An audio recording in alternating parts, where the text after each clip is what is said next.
Reverend Pat D.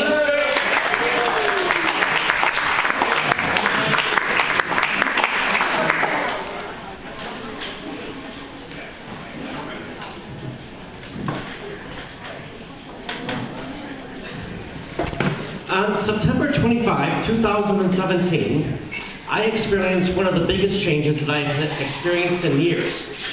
And I'm sure that you have never not heard of it yet, but as of September 25, 2017, I am no longer living here in Murderopolis, because it was on that day that I moved to Fargo.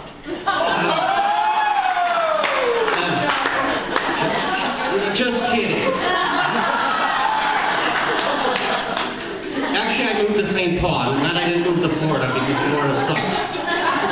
With that in mind, the night of September 24, 2017, going through all day the 25th and into the 26th, turned out to be one of the longest nights and days I've had in quite a while, because there is so much to go through with moving. And not only that, moving is a fucking nightmare. And not only that, the weather was too fucking hot during my final days of living here in Murderopolis.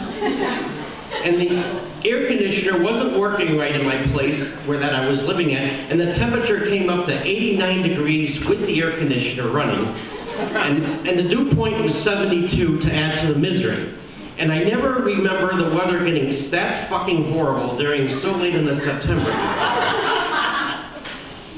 Well, I was lucky enough to get help to cover my moving expenses, but the movers seemed like scum. They bragged about huffing, which involves doing some type of drug. At least one of them bragged about sniffing blow. And I'm still defiantly against piss testing, but they turned out to be rather rude, and their communication and customer service skills leave much to be desired. After they got my stuff to my new place, a lot of it seemed to be missing, and it seems as though some of my prescriptions are missing, including the cream that I use for my itchy balls. Well, thankfully, I still have some tubes of cream left for my itchy balls.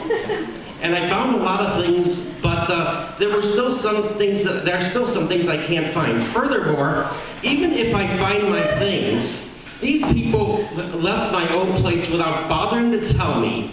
And when I got to the new place, they still weren't there, and I had to wait at least 15 minutes for them to show up. But I guess that they had some huffing to do.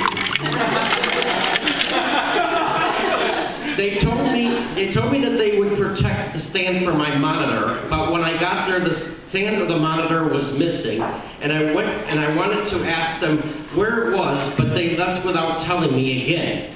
I went back to my old place, but at least the stand of the monitor was on the floor. And it's a good thing that I at least know a couple of people who were nice enough to help me move, as they helped me pack up the stuff that I wanted the movers to, that they didn't do because they took off without doing that. And you know how bad clutter and disgusting shit is. You have no idea how bad clutter and disgusting shit is until you take the furniture out. It looked like the place was hit by a bomb. They were nice enough to let the friends who helped me move were nice enough to get me a good chunk of it cleaned up.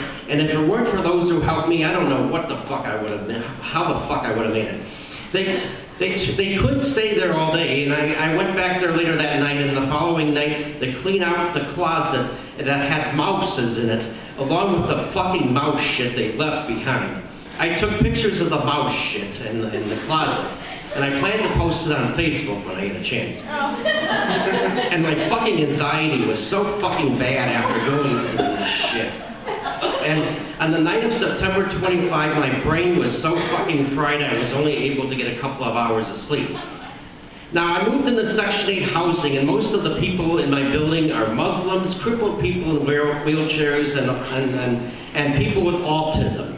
And can you guess which group I happen to fall in?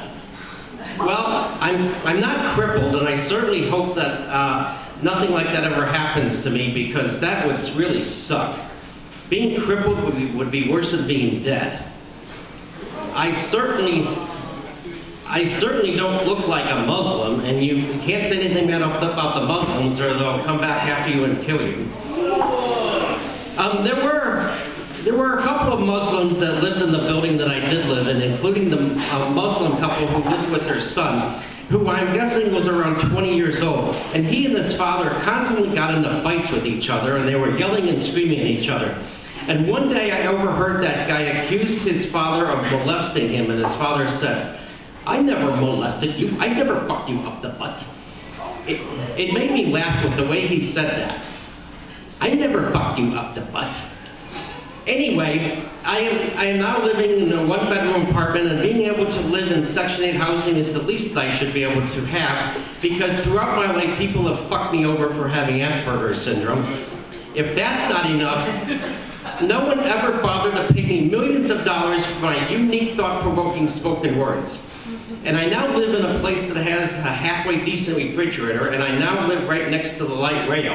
So I can take the train to some places, including here. Trains are fucking cool.